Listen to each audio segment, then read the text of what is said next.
going to dive right into this one today. We've been covering Australia and its connection to Mount Meru, the central point of the earth in the mythical stories. I've shown that the public buildings in Australia, like the Parliament House, has been located in its position on a ley line connected to a pyramid mountain in Meru, and many other connections that sort of prove this besides the mountain, like the island of Montague Island and the huge granite boulders between the two, all in a straight line, straight from the island all the way to Parliament House apex on the glass pyramid. Basically a Sumerian connection to an ancient story. But what I'm about to show you next is really mind-boggling. I was watching a video today with Dale and Nikki, and they were talking about the shrine again. They're doing a series on the shrine. And Nikki dropped something that really, again, I spat me coffee out for the millionth time. And she mentioned that the shrine was called the Embryo in its developing stages. I think it's model that they made for it. They called the Embryo. Well, as I've been showing, the shrine in Melbourne, I believe, was connected to the Montague Island and Parliament House. Firstly, by the 144 being used as 144 degrees east for the shrine in Melbourne and 144 kilometres from the Montague Island to Parliament House. But there was something missing. I knew that wasn't enough. There needed to be another connection. So when Nikki dropped the embryo statement about it being called the Embryo, I knew exactly what the connection was. I've known for 20 years. I knew the Parliament House was not facing magnetic north, and it was facing true north. And I knew that the shrine in Melbourne wasn't facing the same way as the Parliament House either. It wasn't facing true north, and it wasn't facing magnetic north, or east or south or west. It was completely on some very strange degree of angle. So once Nikki had said that about the embryo, I knew. I went back to the shrine to look for something on the ground that would be used maybe as a pointer to give us some sort of clue. And of course, keeping in theme with what this is all about, the spiritual nature of all of this, we find the cross on the ground. But I took a closer look at the cross too, and I actually realised that it's not centre, meaning it's not directly in front of that face of the building there, or in front of that rectangle you see in front of the building, but just before the cross. It's actually one square to the right, so it's not exactly dead centre, and we already know that that's obviously deliberate. So we've got our directional marker, and we've got the apex of this shrine, so we get a line on Google and we draw the line from the apex of that pyramid there, of that shrine, all the way to the dead centre of the Montague Island lighthouse.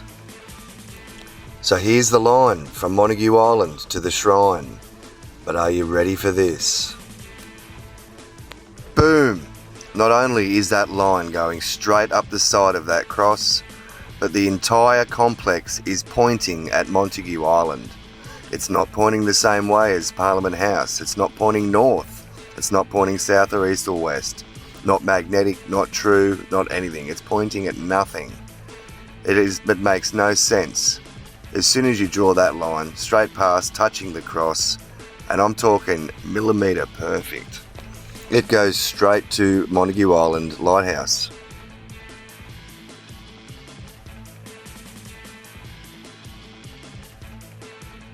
Now imagine you're the cross and you're looking up at the sky. That line is touching the right hand side, and the sun sits at the right hand side of the Father. And what's in the basement of the shrine? A father and son statue. Oh, but don't worry, we're going somewhere with this. So not only is the shrine connected to Montague Island through genius surveying techniques, but how does the shrine being called the Embryo be connected in any way to Montague Island? Well, here's the story of Montague Island from the Aboriginal Yuin people. Montague Island is called Barungaba by the Aboriginal people here, and its story I've known for 20 years.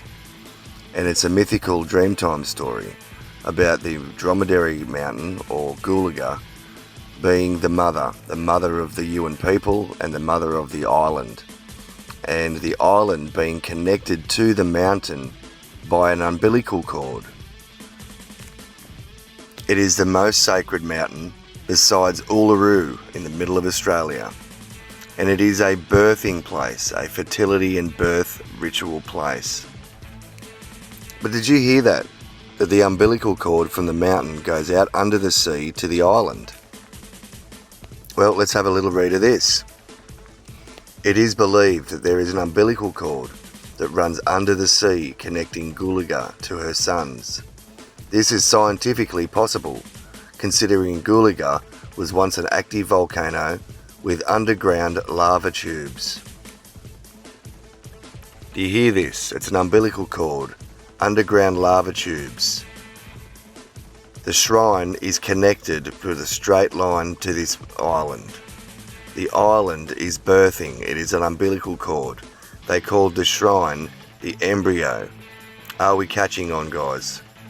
I hope people are aware and they can check this for themselves. But if I was to move this line from the lighthouse even a millimetre, half a millimetre, none of this works. So this is an absolute perfect alignment from the embryo, the shrine, to the other embryo, the island. The shrine sits on 144 degrees east. The shrine is connected to Montague Island, the embryo. The island is 144 kilometres from Parliament House, Pyramid Apex.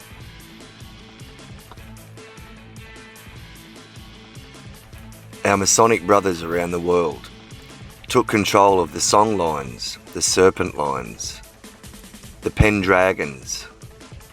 They are the new Pendragons, and they control these lines. They built upon them. They venerate them and honour them and use them in the new empire. It's only the profane masses that don't believe.